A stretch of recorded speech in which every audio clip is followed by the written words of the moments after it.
Hello super Indians, मेरा नाम है प्रशांत और स्वागत है आपका सुपर सैटरडे के एपिसोड नंबर 66 में। और हर बार की तरह इस बार भी हम शुरू करेंगे मार्वल के अपडेट से।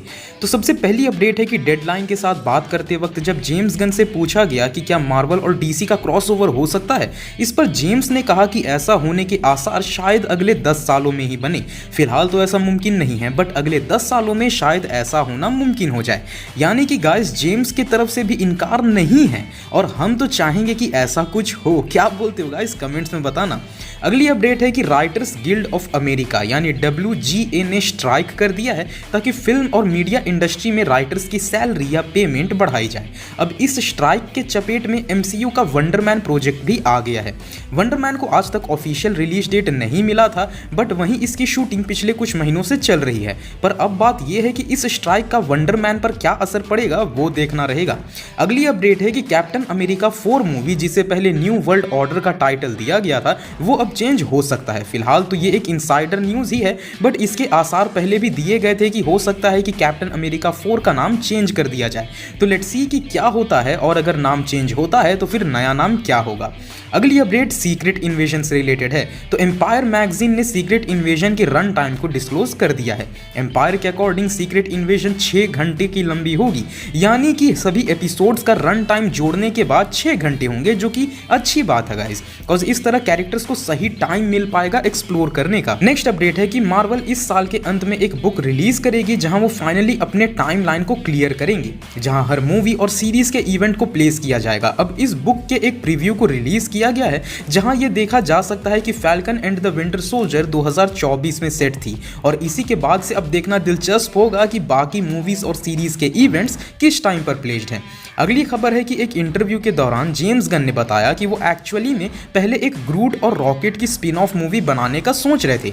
जेम्स ने कहा कि उन्होंने सोचा था कि जो तीसरी मूवी वो बनाएंगे वो सिर्फ ग्रूट और रॉकेट पर फोकस्ड रहे, बट फिर उन्होंने सोचा कि क्या उन्हें रॉकेट की मूवी बनानी है या फिर एक गार्डियंस की मूवी बनानी है, और फिर उन्होंने गार्डियंस की ही थर्ड मूवी बनाने का फैसला किया। अगली अपडेट है कि एक इनसाइडर न्यूज के मुताबिक Spiderman across the spider verse की रन टाइम 2 घंटे 20 मिनट की होगी, जिस वजह से ये longest ever major Hollywood studio animated movie बन जाती है। अब इससे वाकई मजा आएगा, कॉज वैसे भी सोनी अपने स्पाइडरमैन प्रोजेक्ट में अच्छा डिलीवर करता है। नेक्स्ट अपडेट है कि रॉब डेलानी को डेडपूल 3 में कास्ट कर लिया गया है, जिन्हें हम डेडपूल 2 में पीटर के रोल में देखे थे। वैसे उस मूवी में पीटर की मौत हो गई थी, बट बाद में वेड उसे बचा लेता है, तो ये फैन फेवरेट कैरेक्टर भी अब डेडपूल 3 में नजर आएगा। तो बहुत हुए मार्वल के अपडेट्स, अब चलते हैं सीधा डीसी के अपडेट्स की तरफ। तो दी रैप के अकॉर्डिंग जेम्स गन ने सुपरमैन लिगेसी का पहला ड्राफ्ट तैयार कर लिया है, और इस पर राइटर्स की स्ट्राइक का कोई असर भी नहीं पड़ेगा। वहीं मूवी की शूटिंग 2024 के स्टार्टिंग में शुरू हो सकती है, तो ये एक अच्छी खबर है कि मूवी का डेवलपमेंट पर किसी तरह का असर नहीं पड़ रहा। वहीं स्नाइडर कॉन में बात करते हुए जैक स्नाइडर ने यह बताया कि वो ओरिजिनली जूस और वंडर वुमन को क्रिप्टोनियन ओरिजिन देने वाले थे, यानी उनका ओरिजिनल आइडिया यही था इन दोनों कैरेक्टर्स को लेकर, बट फिर इसे एग्जीक्यूट नहीं किया गया।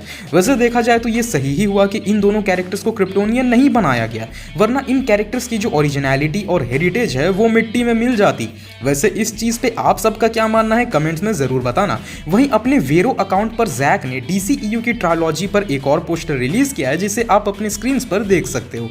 नेक्स्ट अपडेट दी फ्लैश से रिलेटेड है, जहां दी कनेडियन ने बताया है कि फ्लैश मूवी का एस्टिमेटेड बजट $220 मिलियन का है। अब इसी वजह से दी फ्लैश DC बैनर के अंडर बनी छठी सबसे महंगी मूवी है। वैसे सबसे महंगी मूवी जस्टिस लीग है, जिसका बजट $300 मिलियन था। अगली न्यूज है कि उसी फुल सर्कल इवेंट में जब लोगों ने बेन एफ्लेक से उनके कैंसिल हो चुके बैटमैन मूवी के विलन के बारे में पूछा, तब बेन ने बताया कि उन्होंने सोच रखा था कि वो डेथ स्ट्रोक को विलन रखते, और वो एक बहुत ही कॉम्प्लेक्स कैरेक्टर होता जिसे वो इतना इंप्रेसिव बनाना चाहते थे जितना हो सकता था। यानी बेन एफ्लेक वाकई प्रिपेयर्ड थे डेथ स्ट्रोक के लिए, बट अफसोस वो मूवी कभी बनी ही नहीं। अब इसी फुल सर्कल इवेंट में एक गजब की बात हुई। फैंस ने जैक से पूछा कि अगर उन्हें एक ब्लैंक चेक ऑफर किया गया तो क्या वो जस्टिस लीग 2 या 3 बनाएंगे, जिस पर जैक ने कहा कि ये वाकई मजेदार सवाल है और उन्हें पसंद भी आया। उसके ठीक बाद जैक की वाइफ डेब्रा स्नाइडर ने कहा कि बात सिर्फ पैसों की नहीं है, बात है कंटेंट की।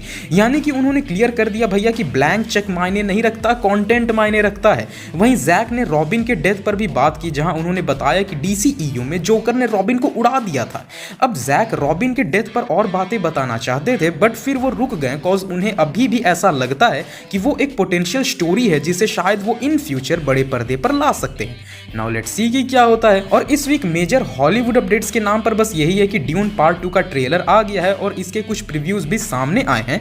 वहीं ये मूवी नवंबर में आने वाली है। और अब बारी है हमारे weekly anime segment Saturday senpai का। तो वन पीस के राइटर खुद एइचिरो ओडा ने फैंस की हाइप बढ़ा दी है। ओडा सेंसे ने फैंस को मैसेज दिया है कि नेटफ्लिक्स जो वन पीस का लाइव एक्शन बना रहा है उसे खुद ओडा सुपरवाइज कर रहे हैं और हर चीज उनके सेटिस्फैक्शन के साथ की जाएगी, तभी वो सीरीज को रिलीज करेंगे। सीजन 1 जो है वो 8 एपिसोड्स का होगा और इन एपिसोड्स पर फाइनल वर्क चल रहा है। तो चलो इस कंफर्मेशन के बाद थोड़ी तसल्ली तो रहेगी। वैसे मैं ये सोच रहा हूँ कि ये 8 एपिसोड्स में क्या ईस्ट ब्लू सागा खत्म कर लेंगे। लाइक सिरप विलेज आर्क और बारातीय आर्क थोड़ी लंबी थी उनके कुलाहाडोर और डॉन क्रीक के फाइट्स की वजह से, बट लेट्स सी कि क्या होता है। अब इस समर आने वाली एनिमे द क्विंटेसेंशियल क्विंटुप्लेट्स के कुछ विजुअल्स सामने आए हैं और इस बार इस एनिमे को शाफ्ट स्टूडियोज बनाने वाली है। मैं तो कहूंगा जो करना है करो, बस इचिका और मीकू की थिकनेस कम नहीं होनी चाहिए। वहीं वन पीस से एपिसोड 1061 के प्रीव्यूज रिलीज किए गए हैं जहां सांजी क्वीन के साथ अपने फाइट को खत्म करेगा। तो गाइस ये थे इस वीक के सारे मेजर न्यूज अपडेट्स। अगर आपको वीडियो पसंद आए हो तो वीडियो को लाइक करें और अपने दोस्तों के साथ शेयर जरूर करें और ऐसे सुपर ऑसम कंटेंट और अपडेट्स के लिए हमारे चैनल सुपर इंडिया को सब्सक्राइब कर दीजिए। पीस।